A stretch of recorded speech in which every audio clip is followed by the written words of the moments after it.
ये हैं महान भागवत भक्ता संत माता कर्मबाई। ये जगन्नाथपुरी में रहती थी। धाम का भी अपना प्रभाव होता है। श्री वृंदावन धाम में रहने वाला कोई भी व्यक्ति होगा, वो कुछ न कुछ भगवान कृष्ण की भक्ति जरूर करेगा। हाँ, ये जरूर है कि कोई कम करता है, कोई ज़्यादा करता है। कोई महान भक्त होता है, कोई छोटा भक्त होता है, कोई सिद्ध होता है, कोई साधक होता है। ऐसे ही जगन्नाथपुरी धाम है। जगन्नाथपुरी धाम में भगवान जगन्नाथ के भक्ति में हर व्यक्ति रंगा रहता है। हाँ, कोई इतना महान भक्त होता है कि भगवान जगन्नाथ भी उसको अपना मानते हैं। ये माता ऐसी महान भक्ता थी कि वात्सल्य भाव के रस में बिल्कुल पगी रहती थी, वात्सल्य भाव में भीगी रहती थी। भगवान कृष्ण को अपना बच्चा मानती थी और वही भाव जगन्नाथ के प्रति भी उसका था। उसका भाव यही था कि जगन्नाथ जो हैं वो भगवान कृष्ण हैं और वो मेरे बच्चे हैं। महाराज, ये प्रेम एक ऐसी विचित्र वस्तु है कि उसके सम्मुख और सारे नियम सब छोटे पड़ जाते हैं, आचार विचार छोटे पड़ जाते हैं, शास्त्र की रीति नीति सब कुछ छोटा पड़ जाता है। बस प्रेम ही सर्वोपरि होता है। और यही था माता कर्माबाई के साथ। माता कर्माबाई भगवान जगन्नाथ को अपने प्रेम के वश में कर रखी थी। उसका ऐसा अपार वात्सल्य प्रेम था कि ठाकुर जी अर्थात जगन्नाथ भगवान अपने मंदिर के 56 भोगों को छोड़ करके कर्माबाई की कुटिया में प्रातः काल खिचड़ी खाने के लिए आ जाते थे। महाराज, उस कर्माबाई के अंदर इतना प्रेम था कि भगवान आकर के बोलते थे, जल्दी कर माँ, जल्दी कर माँ, मुझे भूख लगी है माँ, तो जल्दी कर माँ, जल्दी कर माँ, मेरे लिए खिचड़ी बना, जल्दी कर माँ। तो भगवान कर माँ जो बोलते थे कि जल्दी कर माँ, इसलिए उसका कर्मा नाम ही हो गया था। उसके प्रेम के कारण भगवान को ये कभी नहीं लगता था कि ये नहा धो करके बनाती है कि बिना नहाए बनाती है, और वो बिना नहाए भोजन बनाती थी, क्योंकि उसको नहाने धोने की बात कभी समझ में भी नहीं आई। उसने कभी सोचा भी नहीं कि भोग बनाने के लिए नहाना धोना भी जरूरी होता है, इसलिए वो कभी नहाती नहीं थी। हाँ, बाद में नहाती थी, लेकिन भोजन बनाने के पहले नहाने वाली बात उसके दिमाग में कभी नहीं आती थी कि नहाना भी चाहिए।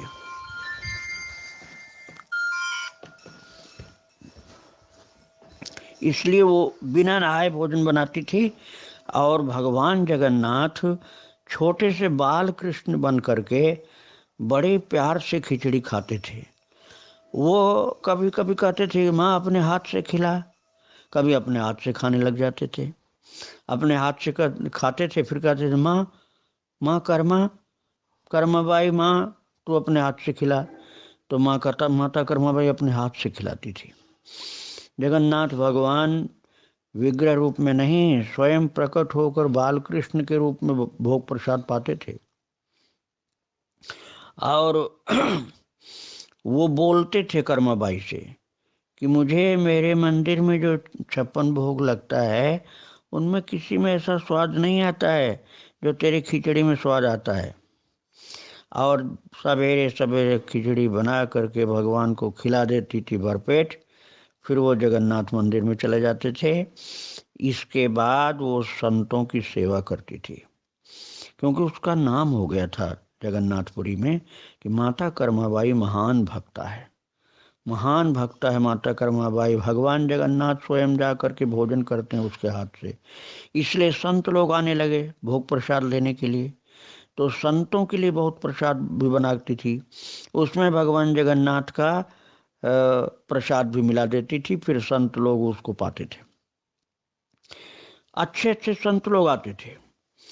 एक दिन कोई एक आचार्य वैष्णव संत आए दक्षिण भारत से।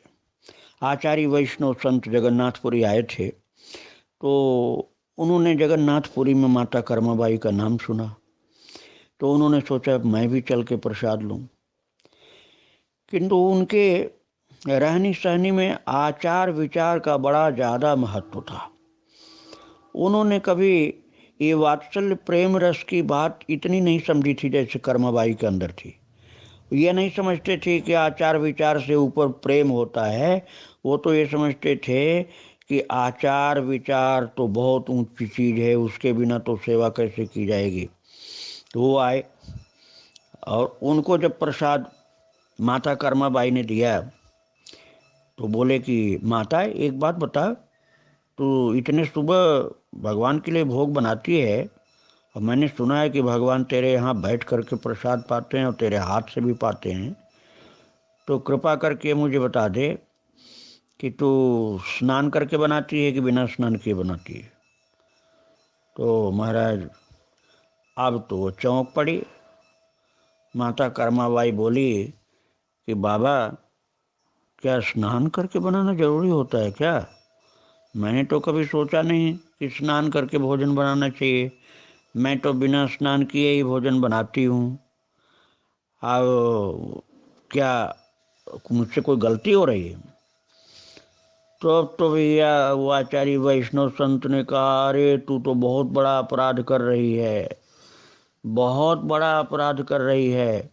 ऐसा अपराध करने से तो भगवान नाराज हो जाएंगे, तू नरक में चली जाएगी, तेरी भक्ति सब एकदम निरर्थक हो जाएगी।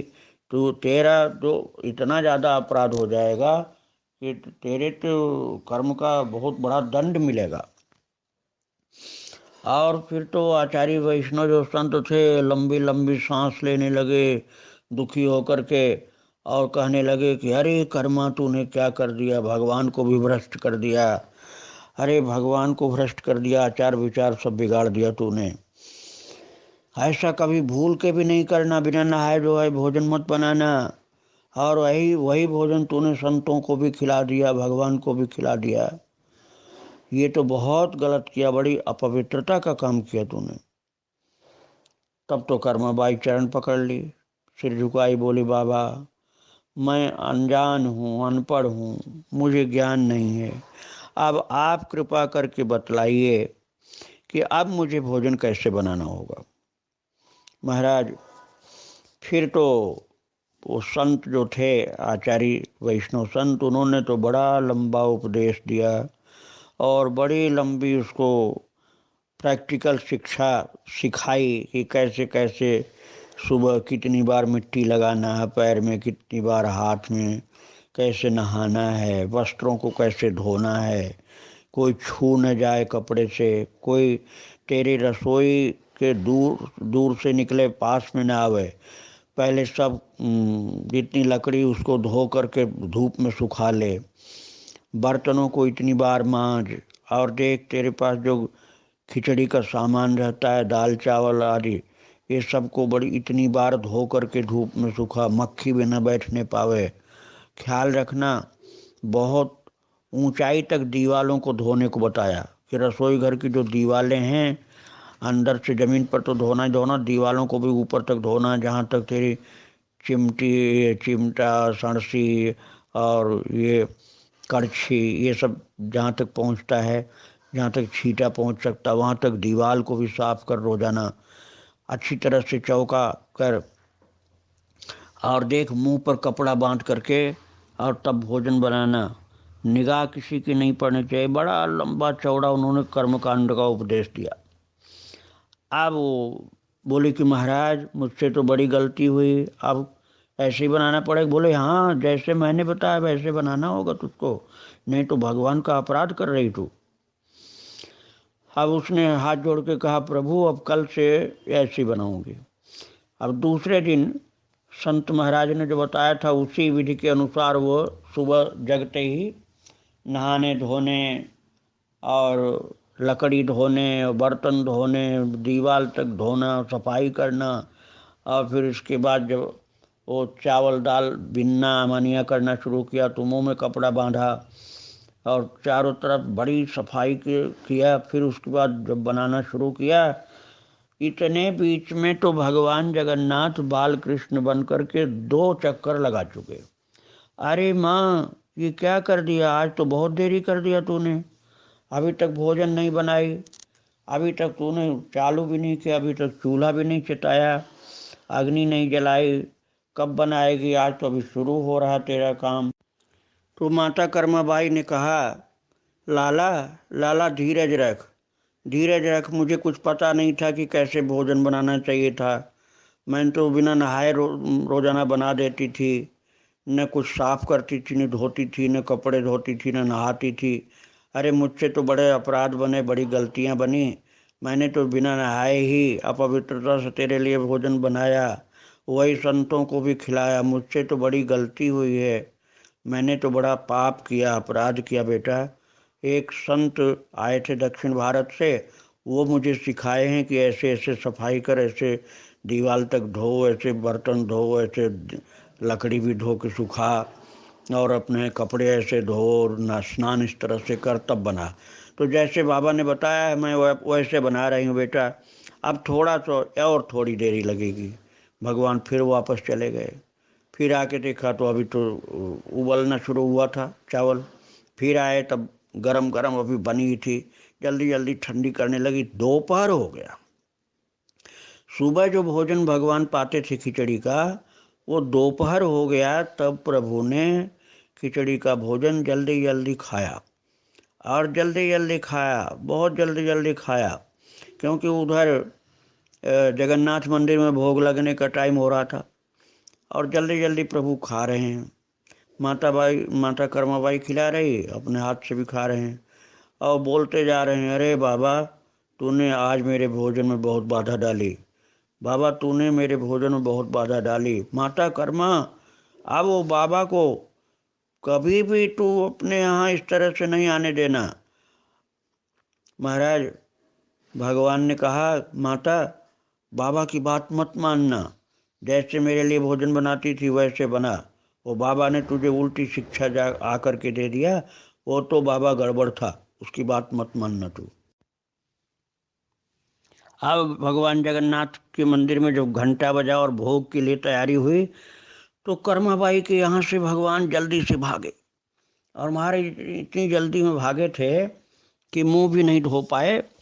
और उधर जब पुजारी लोगों ने प्रभु के सम्मुख भोग रखा, तो देखा कि भगवान जगन्नाथ के मुखारबिंद पर खिचड़ी लगी हुई है। खिचड़ी का जूठन कहाँ से लगा के आए, सब हैरान हो रहे हैं। अब मुख्य पुजारी जी ने प्रभु से हाथ जोड़ के प्रार्थना किया, प्रभु हमको तो देख करके बड़ा आश्चर्य हो रहा, हमारी तो वाणी भी अब नहीं खुल रही है कि कैसे आपसे कहें। अभी तो हम लोगों ने भोग की थाल रखा भी नहीं है, आप ये खिचड़ी मुंह में लगा के कहाँ से आए हैं, ये खिचड़ी कहाँ से खा के आए हैं महाराज, हमारे ऊपर कृपा करके हमको बताइए।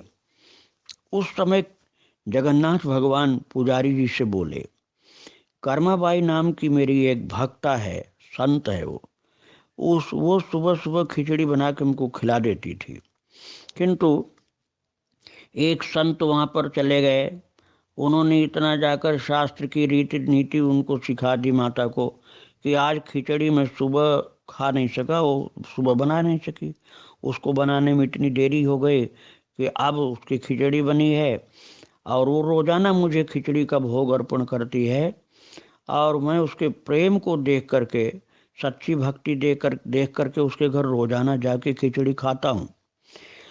लेकिन वो संत के बताए गए के अनुसार इतनी देरी में उसने पवित्रता का व्यवहार किया, खिचड़ी बनाने में देरी की, कि अब मुझे खाने में देरी हो गई, इसलिए मैं जल्दीबाजी में बिना मुंह धोए आकर के यहाँ पहुँच गया। देखो पुजारियों, मेरे अनेक मत हैं, उपासना की बहुत सारी विधियां हैं, उनके कोई अंत नहीं है, वो विधियों का अंत नहीं है।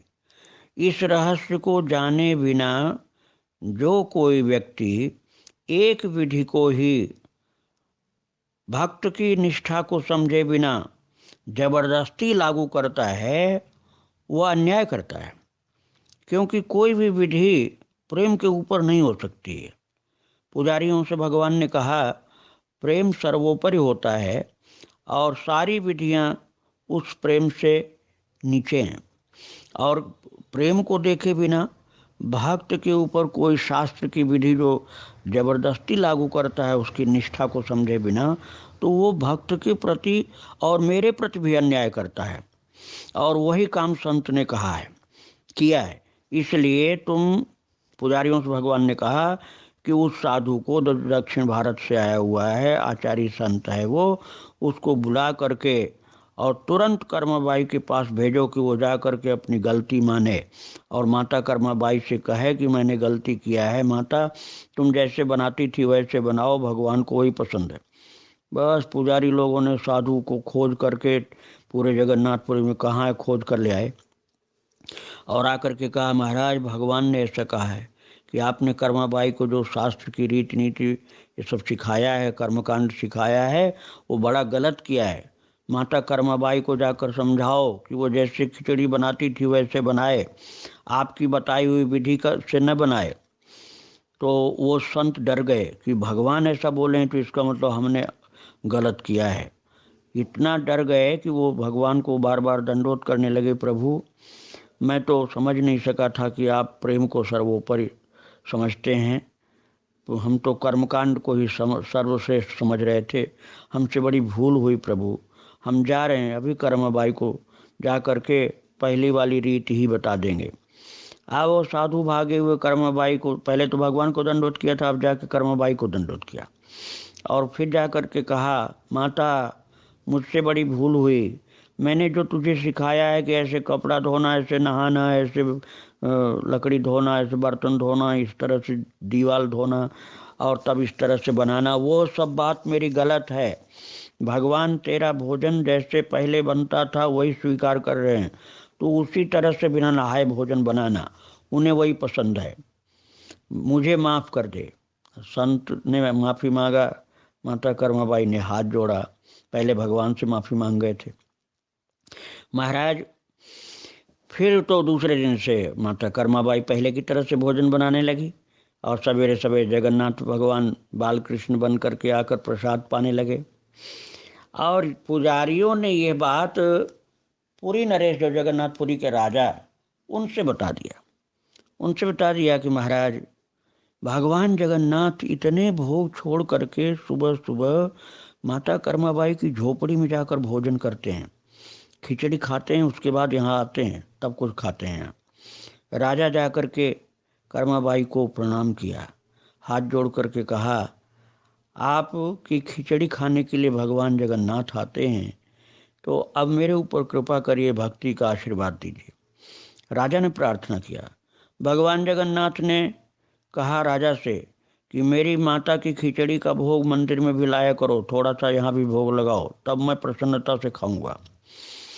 महाराज पूरे जीवन कर्माबाई ने भगवान जगन्नाथ को इस तरह से भोग खिलाया, बिना नहाए सुबह बना करके, और इस तरह से रोजाना भगवान की प्रत्यक्ष सेवा गोद में बैठा के करती थी, बाल कृष्ण को खिलाती थी, पूरे जीवन ऐसा किया था।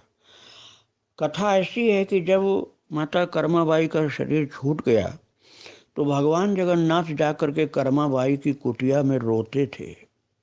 संत लोगों ने प्रार्थना किया, प्रभु आप वहाँ क्यों रोते हैं? रोजाना एक छोटे से बच्चे की रोने की आवाज़ आती है, आप कहते हैं कि आप ही रोते हैं, तो आपकी माता कर्माबाई तो आपके नित्य धाम में पहुँच गई, फिर आप क्यों रोते हैं? भगवान ने कहा, मुझे माता कर्माबाई के वात्सल्य प्रेम की याद आती है, उसके हाथ की खिचड़ी की याद आती है, उसका अपार प्रेम याद आता है, इसलिए जैसे छोटे बच्चे माँ को याद करके रोते हैं, ऐसे ही मैं माँ को याद करके रोता हूँ। क्या बताऊँ, कई महीने तक प्रभु ने रुदन किया, खिचड़ी खाने के टाइम पर जाते थे, रोते थे। भगवान कि इस लीला को देख करके जगन्नाथपुरी के राजा ने बार बार प्रणाम किया, पुजारियों ने प्रणाम किया, प्रभु हम लोग यहीं उसका भोग बनाएंगे। तो भगवान ने कहा अच्छा, जब भोग खिचड़ी का लगाना तो ये बोल देना कि माता कर्माबाई की खिचड़ी है महाराज। तो सबने हाथ जोड़ के स्वीकार किया। वो नियम आज तक चल रहा है, सैकड़ों वर्ष बीत जाने के बाद भी कर्माबाई की खिचड़ी है ये बोल के खिचड़ी का भोग रोजाना मंदिर में जगन्नाथ भगवान के लगता है। जगन्नाथपुरी में आज भी कर्माबाई की खिचड़ी का भोग मंदिर में लगता है, कर्माबाई का नाम बोल करके, और वो प्रसाद बड़े भाव से सब लोग लेते हैं। ऐसी अद्भुत निष्ठा थी प्रेम की, ऐसी वात्सल्यमयी थी माता वो, कि प्रभु उसका भोग उसके नाम से आज भी स्वीकार करते हैं। यदि भक्त लोग भी अपने घर में अपने मंदिर में खिचड़ी का भोग लगाएं और माता कर्माबाई का नाम प्रेम से पुकार करके बोलें कि माता कर्माबाई की खिचड़ी है प्रभु आप आरोगिए, तो निश्चित ही भगवान प्रसन्न होंगे और उस खिचड़ी को बड़े स्नेह से ठाकुर जी पाएंगे और भक्ति का आशीर्वाद मिलेगा। ऐसी परम प्रेममयी माता कर्माबाई को बार बार प्रणाम। जय श्री राधे।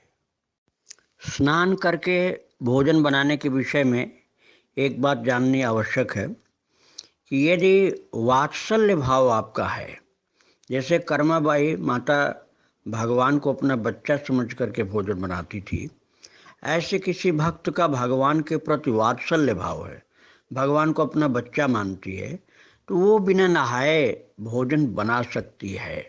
भाव में जानबूझ करके नहाना नहीं बंद करना है। हाँ, यदि भाव उसका ऐसा है तो कर सकती है, लेकिन नहा के बनाती हो अभी तक तो फिर नहा के ही बनाएं। किंतु भाव यदि ऐसा है कि बिना नहाए बच्चे को बनाकर खिला सकते हैं, क्या उसमें है, तो बना सकते हैं।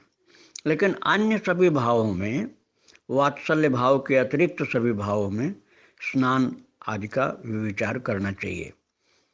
और मानसिक जो सेवा होती है उसमें स्नान आदि का बंधन नहीं होता है, लेकिन जहाँ प्रत्यक्ष भगवान पाते हों प्रसाद प्रकट होकर, या उनके स्वरूप की मंदिर में जो श्री विग्रह की सेवा है उसमें हम यदि वात्सल्य भाव नहीं है तो स्नान की उपेक्षा नहीं करनी चाहिए, अर्थात स्नान करना जरूरी होता है। केवल वात्सल्य भाव में ये छूट होता है, अन्य किसी भाव में ऐसी छूट नहीं होती है। श्री राधे राधे।